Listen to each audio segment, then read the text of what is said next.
Ever wondered what happened to Jod Nanawood after the explosive finale of Star Wars Skeleton Crew? Showrunners John Watts and Christopher Ford reveal the fate of this intriguing character and drop hints about a potential season two. Subscribe and hit the like button for more updates. In a conversation with Joe Deckelmeyer from Screen Rant, Watts and Ford discuss the final scene and their vision for the beloved characters. They also touch on their experience with Star Wars, pushing boundaries while respecting established guidelines, and express admiration for Andor. Watts shares a secret about Easter eggs that transcends the Star Wars universe.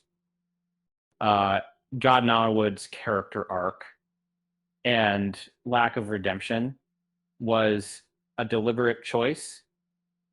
Fans hoped for a traditional Star Wars transformation, but the showrunners had other plans.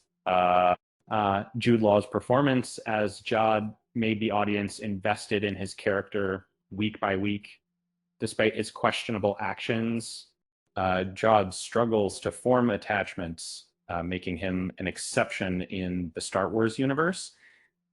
The final scene of Skeleton Crew's series finale was carefully crafted, with Wynn gazing at the sky as X-Wings pass overhead second. And as we said, in reality, these greater stuff, we have been in character, that we have the witness of cover to see how we, when asked if Wim could become a Jedi, Watts suggests he might be more interested in becoming an X-Wing pilot after his experience with Jod. Watts and Ford have mapped out a path for the character's growth and development in the broader Star Wars universe. This portion of the galaxy is a always evolving entity with events influencing each other in unexpected ways. The potential narratives and character developments are intriguing, especially considering the enigmatic planet of At-Aten, previously isolated, now finding itself thrust into the heart of it all. Despite being set in the same timeline and spatial region as the Mandiverse, Skeleton Crew opted for no Star Wars cameos.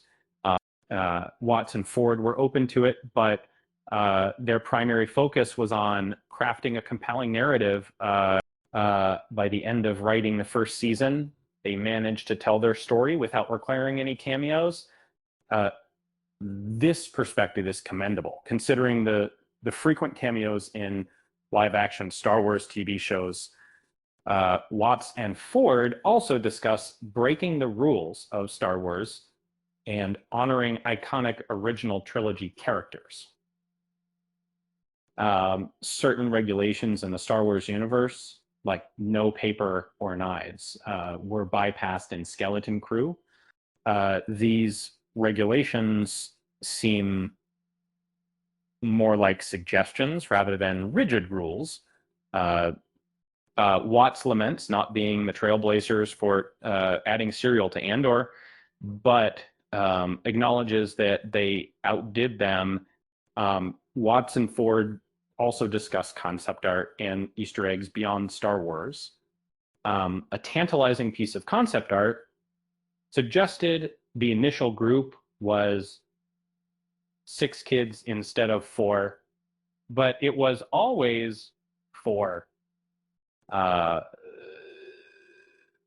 Watts mentions an Easter egg hidden in No Way Home that nobody has discovered yet.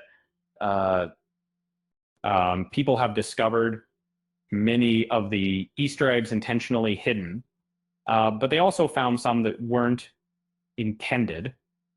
All episodes of Star Wars Skeleton Crew are now streaming on Disney Plus.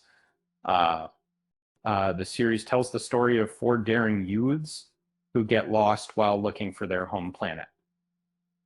The narrative delves into themes such as friendship, exploration, and the pursuit of a sense of belonging. Check out our other interviews with Jude Law, Robbie Cabot-Conyers, Coriana Cretter, Robert Timothy Smith, Ryan Kira Armstrong, John Watts, and Christopher Ford Timothy Cretter. With that said, thanks for watching, and until next time, thank you.